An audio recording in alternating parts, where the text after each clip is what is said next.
Hi everyone, good morning. कैसे हैं आप सब? आई होप आप सब बहुत अच्छे होंगे and welcome to my new vlog. Morning का ही टाइम हो रहा था यहाँ पे, मुझे एग्जैक्टली याद नहीं है। मैं उठी थी, टी वगैरह मैंने मनीष को बना करके दे दी थी और इधर से वेजिटेबल्स वगैरह मैं यहाँ पे कटिंग वटिंग कर रही थी। मतलब करके आई थी हाफ़, तो साथ के साथ ना मैंने यहाँ पे मशीन ऑन कर दी थी ताकि मेरे कपड़े जो है वो साथ के साथ वॉश हो जाएँ। नहीं तो फिर होता है ना कि आजकल दिन बहुत छोटे होते हैं तो फिर कपड़े सूख नहीं पाते प्रॉपर, उनको धूप नहीं लग पाती। इसलिए मैं आजकल ना मॉर्निंग में ही लगा देती हूँ मशीन, कपड़े अपने आप वॉश होते रहेंगे। वैसे तो और भी जल्दी, मैं जब बिट्टू का स्कूल होता है, वैसे तो कल से स्कूल स्टार्ट हो गया है, तो जब बिट्टू का स्कूल होता है तो मैं और भी जल्दी उठती हूँ, तो मेरा काम और भी जल्दी हो जाता है। बट हाँ, अभी जब तक ये ऑनलाइन क्लासेस चल रही थी उसकी वजह से रूटीन थोड़ा सा ख़राब हो गया है, थोड़ा सा लेट लेट काम होता है। क्योंकि उठ भी जाऊँगी, मतलब मैं उठ तो टाइम से जाती हूँ, मेरा अलार्म सेट है तो मैं उठ उसी टाइम पे जाती हूँ, बट वही है कि उठ के मैं करूँगी क्या।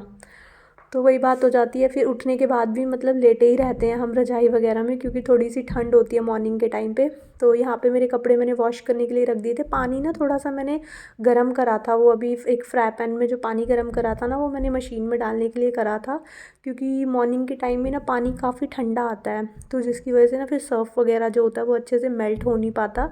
तो मतलब एक चिकनाहट सी आती है ना, जैसे चिकनापन वो सर्फ़ में आ नहीं पाता, अच्छे से झाग वगैरह बन नहीं पाती।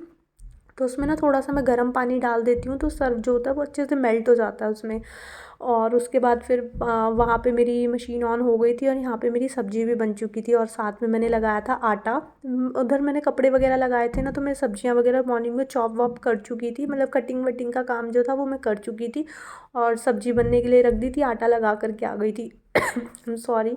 जो कपड़े थे ना वो थोड़े से ज़्यादा थे आज, तो मेरे को 2 स्लॉट में मशीन लगानी पड़ी। बेटू की कल स्कूल जाना है उसको, तो उसकी ड्रेस जो थी वो वॉश करना ज़्यादा ज़रूरी था। तो पहले तो फर्स्ट स्लॉट में मैंने उसकी ड्रेस वगैरह वॉश कर दी थी, बाकी उसके बाद में जो बेडशीट वगैरह थी वो थी।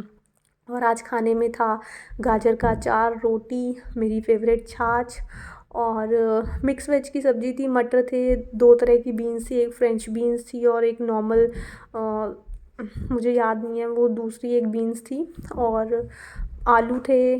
और मतलब जो भी वेजिटेबल्स पड़ी थी ना, थोड़ी सी मशरूम वगैरह भी बची हुई थी जो अभी कुछ दिन पहले मैंने बनाई थी। तो जो भी बचा हुआ, मतलब जो भी जिस टाइप की सारी चीज़ें पड़ी हुई थी ना, गाजर वगैरह वो सब मैंने इसमें डाल दी थी। तो मैंने मिक्स वेज बनाई थी, पनीर नहीं रखी हुई थी, पनीर अभी मनीष दूध लेकर के आए थे ना, तो तब मैंने मंगवाई थी उनसे। तो पनीर फिर मैंने ऊपर से कट करके डाल दी थी और उसके बाद ये जो मेरा फर्स्ट लॉट था वो भी हो चुका था। तो वो मैं बाहर सुखाने के लिए आई थी और ये मैडम मेरे पीछे पीछे, बेटू मेरे साथ साथ आई थी, मुझे बोलती है कि मैं हेल्प करूँगी आपकी। मतलब मैं ना इसको मना करती हूँ कि नहीं आप मत करो ये काम, तो ये मेरे को बोलती है कि मम्मा मैं आपकी हेल्प करना चाहती हूँ, आप मेरी हेल्प क्यों नहीं लेना चाहते। तो फिर मैं ऐसी मजाक में कहती हूँ कि बेटू जब मम्मा को आपकी हेल्प की नीड होगी ना तब आपका मन नहीं करेगा ये सब काम करने के लिए। ऐसे जस्ट मजाक करती हूँ। मैं नहीं चाहती कि वो अपनी स्टडीज़ से डिस्ट्रैक्ट होकर के मेरे इन घर के कामों में मेरी हेल्प करे, मैं कभी भी नहीं चाहूँगी। मैं हमेशा से चाहूँगी जब तक उसकी स्टडीज़ चल रही हैं वो प्रॉपरली अपनी स्टडीज़ पे फोकस करे। बट होता है ना, गर्ल्स में इनबिल्ड होता है बचपन से ही उनको मेकअप करना, और जब काम नहीं करवाता ना कोई तब उनको करने का मन करता है। हमारे साथ भी होता था कि मतलब मम्मा जब मना करती थी तो हमें तब मन करता था, जब मम्मा को एक्चुअल काम की नीड होती थी तो तब हम अपनी लाइफ में बिज़ी थे, मतलब अपनी जॉब में, अपने अपने पहले स्टडीज़ में। तो वही होता है गर्ल्स के साथ। तो मेरे को ना मतलब बोलती है कि आप मेरी हेल्प क्यों नहीं लेते। मैंने कहा थोड़े से बड़े हो जाओ। जब मैं किचन में काम करती हूँ ना तब भी मेरे को बोलती है कि मम्मा मैं आपके लिए खाना बनाना चाहती हूँ तो आप मेरे से खाना भी नहीं बनवाते। और ये देखो हेल्प के नाम पे अभी मेरी, मतलब इसने वाइट बनियान थी, ये नीचे को रगड़ दी, इससे पोछा लगा दिया, तो अभी मेरे को दोबारा से वॉश करने जानी पड़ेगी। उसमें ना पूरे मिट्टी के दाग आ गए थे, क्योंकि बाहर आना जाना बहुत ज़्यादा होता है, तो नीचे का जो फ्लोर था ना वो बहुत गंदा था। वैसे तो ड्रायर करे हुए कपड़े थे बट उसमें हल्का सा मॉइस्चर होता है ना, जिसकी वजह से पूरी डस्ट उसमें आ गई थी। और उसके बाद ये सेकंड स्लॉट भी मेरा हो गया था। और उसके बाद फिर यहाँ पे ना ये भैया आए हुए थे बाहर। इनके पास थे जो मतलब ये क्विल्ट वगैरह के कवर होते हैं ना, ब्लैंकेट कवर्स बोल सकते हो, और ये एक क्विल्ट थी और एक ब्लैंकेट था। तो ये काफ़ी ना इंसिस्ट कर रहे थे कि मैं ये वाली रज़ाई ले लूँ इनसे, बट मेरे को ना मतलब मेरे पास 2-3 क्विल्ट्स ऑलरेडी हैं और एक डबल बेड का ब्लैंकेट भी है, तो मतलब मेरे पास ना अभी बहुत ज़्यादा था ये सब चीज़ें, तो मैंने नहीं ली। बाकी अच्छी लग रही थी, जो इनके पास रज़ाई थी ना वो काफ़ी अच्छी थी, मतलब डार्क कॉपर से कलर में थी और बहुत सुंदर थी। तो उसके बाद मैंने एक कवर लिया था उनसे, क्यों, और वो मैं आपको बाद में दिखाऊंगी इस वीडियो में, वो मैं ऐड करना भूल गई। नेक्स्ट व्लॉग में मैं आपको दिखाऊंगी मैंने क्या लिया था। और यहाँ पे शाम का टाइम हो गया था, मैंने कपड़े वगैरह सुखाने के लिए रखे हुए थे बाहर, मतलब मॉर्निंग में वॉश करे थे तो। और ये भैया शाम का ही टाइम हो रहा था, 4:30 बजे के आसपास का टाइम रहा होगा, 3:30 4:30 बजे के आसपास का टाइम था। तो इन्होंने डोरबेल बजाई थी और उन्होंने बोला था कि यहाँ से कपड़े हटा दो, हमें गेट तोड़ना है। तो यहाँ पे गेट तोड़ने की पूरी प्रिपरेशन हो रही थी, मतलब पूरा इनको गेट हटाना था यहाँ से, क्योंकि यहाँ पे अभी न्यू गेट लगना है। जो इसका लॉक था ना वो ख़राब हो गया था काफ़ी, हम जैसे बंद करते थे ना तो ये बहुत अटकता था। तो ये जो गेट है यहाँ से तोड़ करके इसको, मतलब न्यू गेट यहाँ पे लगेगा। और देखो यहाँ पे पूरे प्लांट्स भी मतलब थोड़े ख़राब से ही हो रहे थे, उसमें बहुत मिट्टी और मतलब बड़े बड़े वो पत्थर से होते हैं ना, स्टोन आ गए थे और पूरा इस तरह से कुछ हो रहा था बाहर का हाल। गेट जो था वो हटा चुके थे यहाँ पे और पूरी डस्ट डस्ट हो रखी थी। अंदर बाहर जैसे कुछ भी लेने आने जाने का तो काम रहता ही है और सबका आना जाना लगा रहता है, तो बहुत ही ज़्यादा मतलब घर के अंदर भी ना काफ़ी गंदा सा हो गया था। और अभी तक मतलब तोड़ रहे थे ये, उस टाइम पे तोड़ना उन्होंने स्टार्ट करा था जब मैंने वीडियो ली थी, उस टाइम पे ही उन्होंने बेल बजाई थी ना। और उसके बाद यहाँ पे ये टाइम पे 5:30 या 5 बजे का टाइम रहा होगा, वो अच्छे से यहाँ पे क्लीन वो खुद से करके गए थे जिन्होंने ये गेट तोड़ा था, मतलब हटाया था। मतलब जो हटा रहे थे ना, तोड़ रहे थे, तो ये सारा क्लीन वगैरह वो खुद करके गए थे। मतलब मोटा मोटा जो कूड़ा था ना उन्होंने झाड़ू लगा करके जो रोड की साइड में था वो लगा दिया था। पहले ऊपर काम चल रहा था और अभी जो है ये गेट तोड़ करके गए थे, क्योंकि जो गेट का था वो लॉक ख़राब हो गया था, तो अब यहाँ पे न्यू गेट लगेगा। और पूरा जो जब उन्होंने तोड़ा था ना तो घर के अंदर भी ना बहुत ही ज़्यादा डस्ट डस्ट सी हो रही थी, पैर में ना एकदम कर लग रही थी। तो इवनिंग में वैसे तो जब समर्स होती है ना, डे काफ़ी बड़े होते हैं, तो मैं 2 टाइम झाड़ू लगाती हूँ, सुबह और शाम। एक बार मॉर्निंग में क्लीनिंग घर की होती है जो नॉर्मल रूटीन में होती है, उसके बाद मैं इवनिंग में भी झाड़ू लगाती हूँ। बट आजकल दिन बहुत छोटे थे, टाइम मिलता था तो मैं कर लेती थी, झाड़ू लगा लेती थी। अदरवाइज़ इन दिनों में स्किप भी हो जाती थी। बट आज लगाना तो बहुत ही ज़्यादा ज़रूरी हो गया था। और मेरे को ये भी था कि अभी मतलब 5-10 मिनट में एकदम संध्या ही होने ही वाली है, क्योंकि काफ़ी लेट हो ही गया था। तो मैं यहाँ पे फटाफट से झाड़ू लगा रही थी, मेरे को था कि जो थोड़ा सा पैर में लग रही है ना वो डस्ट क्लियर हो जाए। और हमारे यहाँ पे संध्या टाइम में मतलब जब शाम हो जाती है, दिन ढलने लग जाता है, एकदम रात जैसे होने लग जाती है, तो उस टाइम पे झाड़ू नहीं लगाई जाती है। तो इसलिए मैं फटाफट यहाँ पे झाड़ू लगा रही थी ताकि मोटी मोटी जो डस्ट है ना वो हट जाए। और थोड़ा सा मतलब होता है ना कि पैर में किरकिर सी रहती है ना, तो मुझे बहुत इरिटेशन वाली फीलिंग रहती है एकदम डस्ट से ना, मुझे बहुत ही मतलब ख़राब सा लगता है, अच्छा नहीं लगता। तो इसलिए मैंने फटाफट से झाड़ू निकाल दी थी। और बाहर देख कर के ऐसा लग रहा है कि बिल्कुल अंधेरा हो चुका है, बट हाँ अंधेरा होना स्टार्ट हो चुका था, बिल्कुल हुआ नहीं था अभी, क्योंकि हमारे गेट के साइड सामने जो है वो पूरी वॉल है, तो उसकी वजह से ना शेडो सी रहती है। तो देख के ऐसा लगता है कि अंधेरा हो चुका है, मतलब रात नहीं हुई थी लेकिन हाँ संध्या ऑलमोस्ट हो चुकी थी। बट यहाँ सामने वॉल है ना, इसकी वजह से दिन का पता नहीं चलता कि दिन अभी बचा हुआ है या फिर एकदम रात हो चुकी है। और बस यहाँ पे मैंने फटाफट से क्लीनिंग कर दी थी।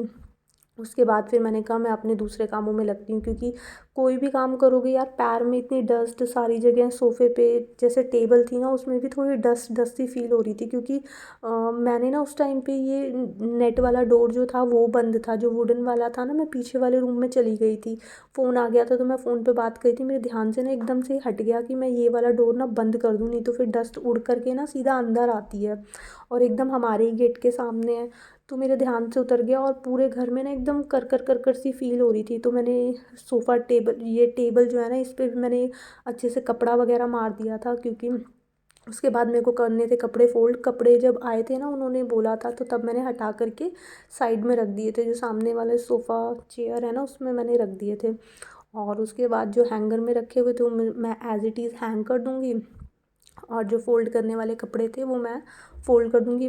2 स्लॉट में कपड़े लगाए थे, बाकी थोड़ी बेडशीट वगैरह थी ना, इसकी वजह से मतलब 2 स्लॉट लगाने पड़े, अदरवाइज़ कपड़े बहुत ज़्यादा नहीं थे। मेनली बेटू के ही कपड़े थे, उसकी ड्रेस थी और मतलब उसी के ही ज़्यादा कपड़े थे। हमारा ये होता है ना कि हम तो थोड़ा सा रुक के भी, लेकिन बच्चों के कपड़े ना थोड़े ज़्यादा गंदे होते हैं, जैसे कि एक दिन में कई बार बच्चे दो दो ड्रेस भी ख़राब कर देते हैं। बेटू का क्या होता है, जैसे हैंड वॉश करने गई तो हैंड्स के जो कफ्स होते हैं ना वहाँ गीले कर लेती है। तो विंटर्स का टाइम चल रहा है, अगर थोड़ा भी गीलापन हो कपड़े में तो तुरंत उसको फिर मेरे को चेंज करना होता है, नहीं तो फिर वही होता है कि बच्चे को ठंड वगैरह लग जाती है या फिर बच्चे की तबीयत ख़राब हो जाती है। तो इसकी वजह से ना थोड़ी सी ड्रेसेस वगैरह जो होती हैं वो थोड़ी ज़्यादा हो जाती हैं। और बेडशीट थी, वैसे तो कॉटन बेडशीट होती है ना, उसमें इतना ज़्यादा मतलब बहुत ज़्यादा ना हैवी नहीं होती हैं, मतलब इजी टू वॉश होती हैं और अच्छी भी रहती हैं। तो एक बेडशीट हो गई थी जिसकी वजह से मेरे को सेकंड स्लॉट लगाना पड़ा, अदरवाइज़ एक ही स्लॉट में सारे कपड़े हो जाते। और दूसरा स्लॉट ना मैंने इसलिए भी लगाया क्योंकि एक बार में ना मैं मशीन को पूरा ओवरफ्लो करके नहीं लगाती हूँ, क्योंकि एकदम ज़्यादा भर करके मशीन लगाने से ना तो थोड़ा सा मतलब लोड पड़ता है मशीनरी पे। तो इसलिए मैं कम कम कपड़े एक बार में लगाती हूँ। देखो इतने ही कपड़े थे जो कि मैंने 2 स्लॉट में वॉश करे थे। बेटू की ये टी शर्ट्स वगैरह ही थी और एक स्कूल की यूनिफॉर्म थी। और उसके बाद कपड़े वगैरह मैंने फ़ोल्ड कर दिए थे, जो हैंगिंग वाले थे वो हैंग कर दिए थे। ड्रेस मैं यहीं पे छोड़ कर के गई थी बेटू की, कि मेरे को लगा कि मैं ना यहीं पे प्रेस कर देती हूँ। फिर बाद में मेरे को लगा कि यार प्रेस करने से कहीं सोफ़ा कवर जो है वो जल ना जाए, अंदर जो है वो बेटू सोई हुई थी, तो इसलिए फिर मैंने अंदर प्रेस नहीं करी। मैंने कहा कोई बात नहीं, रात को थोड़ा सा करके रख दूँगी। और उसके बाद मैं लेकर के आई थी मटर। सब्ज़ी वाले भैया आए थे तो मैं मटर यहाँ पे लेकर के आई थी और मैंने कहा साथ के साथ छील करके रख देती हूँ। तो यहाँ पे मैं मटर छीलने के लिए बैठी थी और बेटू यहाँ पे सो रही थी। और बेटू को अभी उसके बाद मैं आवाज़ भी लगाऊंगी मैं कि टाइम शाम हो गई है तो उठ जाएगी ना, नहीं तो फिर रात को उसको सोने में प्रॉब्लम होती है, मतलब फिर सोती नहीं है, काफ़ी टाइम लगा देती है। और इस टाइम पे यहाँ पे मैंने झाड़ू वगैरह लगा दी थी तो एकदम क्लीन लग रहा है कि मैं फ्लोर पे बैठ करके अपना कोई काम कर सकती हूँ, अदरवाइज़ मतलब बैठा नहीं जाता ना। और ये डिस्टर्बेंस हो रही है, मनीष को खांसी आ रही है। थोड़ा सा वॉइस ओवर जो है मैं वो रात के टाइम कर रही हूँ, थोड़ा सा लेट हो रहा है, इस टाइम पे 11 साढ़े 11 का टाइम हो रहा है, क्योंकि मॉर्निंग से नाइट तक तो फिर व्लॉग बनता है। और उसके बाद फिर अपने घर के काम जब फिनिश होते हैं, मतलब मैं मतलब सारे किचन वगैरह वाइंड अप कर देती हूँ, बेटू का और मनीष का सारा काम फिनिश हो जाता है, तो तब जा कर के मैं पहले जो ब्लॉग होता है उसको एडिट करती हूँ और उसके बाद जा कर के फिर मेरे को वॉइस ओवर करना होता है, क्योंकि क्लिप्स जो होती हैं वो बहुत बड़ी होती हैं। एक एक क्लिप जो होती है वो 5-5 6-6 मिनट की, 10-10 मिनट की भी होती है, जो कि मुझे कट करके मैक्सिमम 1 मिनट या कुछ सेकंड्स की बनानी होती है। और मटर का जो प्लान था वो पूरा तो कैंसिल हो गया था। मैंने कहा चलो जितना मेनली अभी यूज़ का है ना उतना मैं यूज़ कर लेती हूँ, और उसके बाद जो बचे हुए मटर थे ना वो एज़ इट इज़ मैंने फ्रिज में डाल दिए थे। और ये था जो शीट मास्क होते हैं ना, वो था गार्नियर का, जो कि मॉर्निंग में मनीष ने यूज़ करा था। उन्होंने इस तरह से यूज़ करा, जैसे ही उसमें से मास्क निकाला ना तो उनको ना ऐसा लग रहा था कि इसमें टपक रहा है बहुत ज़्यादा, तो उन्होंने ना अच्छे से स्क्वीज़ कर दिया था। क्योंकि वैसे भी जो शीट मास्क होते हैं ना वो इतना ओवरलोड सीरम होता है ना उसमें कि आराम से 2 बार वो यूज़ किया जा सकता है, बट एक बार खुल जाए तो वो फिर मतलब स्किन की बात होती है ना, स्किन पे कोई प्रॉब्लम ना हो जाए तो थोड़ा सा सेफ़ फील नहीं होता। तो मॉर्निंग नहीं, आफ्टरनून का ही टाइम था जब उन्होंने यूज़ करा था और अच्छे से स्क्वीज़ कर दिया था सीरम को। तो इस पैकेट के अंदर ना इतना सारा सीरम था कि मैं 2 बार भी यूज़ कर सकती थी। अभी मैं हैंड पे लूँगी ना, देखना उसमें इतना सारा सीरम टपक रहा था कि मेरी पैंट पे भी, मतलब लोअर पे भी आकर के गिरा था। देखो ना, अभी तो मैं दिखाती हूँ, देखो ऐसे मैं हाथ से ले रही हूँ ना तो पैकेट के नहीं, देखो मेरे पैंट पे आ गया निकल करके। बहुत सारा क्वांटिटी जो थी इसकी सीरम की बची हुई थी। मतलब मैं पूरे हैंड्स पे भी मैंने अच्छे से मसाज कर ली थी, क्योंकि अभी मेरे को इसको थ्रो ही करना था। मैं इसको ज़्यादा देर तक ना ओपन रखा हुआ यूज़ नहीं कर सकती थी, क्योंकि फिर होता है ना कि ये वन टाइम यूज़ का ही था, कहीं स्किन में कुछ फिर प्रॉब्लम ना हो जाए, कुछ पिंपल्स रैशेज़ या कुछ दिक्कत ना हो जाए, इसलिए फिर मैंने कहा जितना यूज़ हो सकता है वो मैं कर लेती हूँ। और बहुत ही सारा बचा हुआ था, अभी भी मेरे फेस पे इतना हो रहा था ना कि टपक करके आ रहा था। और वैसे तो इस पे लिखा हुआ है कि एक बार इसको अच्छे से मसाज कर लो और उसके बाद ना हमें इसको वॉश नहीं करना होता है, इसको सिर्फ टिश्यू से वाइप करना होता है। लेकिन इस इतनी ज़्यादा क्वांटिटी मैंने इसमें लगा ली थी फेस पे कि वाइप टिश्यू से वाइप करने के बाद ना मेरे को बहुत ही ज़्यादा स्टिकी स्टिकी सा फील हो रहा था। इसके बाद टिश्यू से क्लीन करने के बाद ना मैं इसको वाटर से फेस को क्लीन कर वॉश करके आई थी प्लेन वाटर से। तो उसके बाद जा कर के मेरे को थोड़ा सा ठीक लग रहा था, नहीं तो बहुत ही ज़्यादा स्टिकी लग रहा था। और आज का व्लॉग बस मैं यहीं पे एंड करती हूँ। आई होप आपको ये व्लॉग अच्छा लगा होगा। अगर आपको ये व्लॉग अच्छा लगे तो इसको लाइक शेयर एंड सब्सक्राइब ज़रूर करना। मिलेंगे एक न्यू व्लॉग में। Till then take care friends, bye bye.